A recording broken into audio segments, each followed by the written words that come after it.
I think my surroundings more than anything inspired me. So nature, where I lived at the time, when I started making there was a lot of greenery. We had Greenwich Park. Just literally, there's a lot of greenery, a lot of things to observe. And so it's just being aware of my surroundings and the little imperfections and little details. So I got into wood turning. I know you probably don't know what wood turning is. It's a very traditional skill. Got into that through uni, where I studied 3D design, which is essentially like product design, but craft-based, so making with your hands.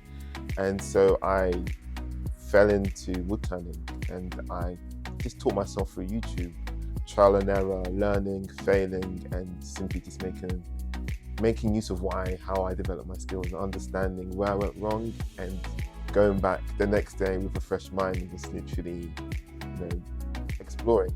I was curious, and that was the key, just being open to the process and not being scared to fail.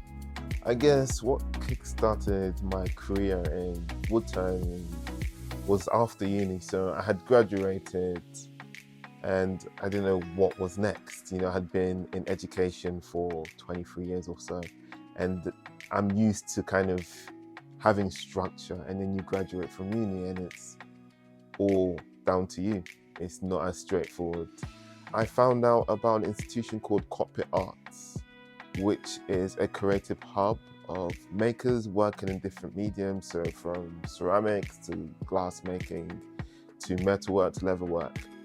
And I won an award with them. So for my first year at Cockpits, I didn't have to pay for rent, and that gave me the opportunity to develop my skills, to understand how to get my work out there, to find my audience, to find my voice.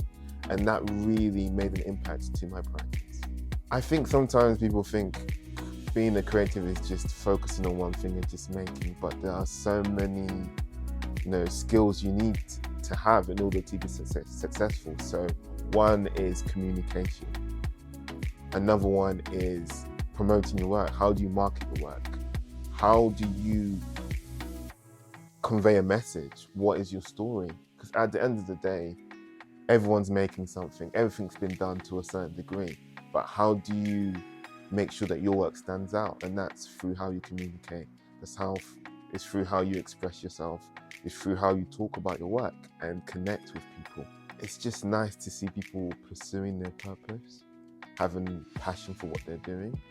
Be open. Don't worry about the end goal straight away, because sometimes I think we focus so much on that it prevents us from acting. But the key is just to be curious, be open. I got into wood turning quite naively, and I think that's still very much in my practice, and I love that about my practice. I would say someone that doesn't know what sector they want to get into or what they want to do, but they know that they're creative, I would suggest checking out Cockpit Arts. That's where my studio is based, and we have a variety of different artists working in a variety of different mediums.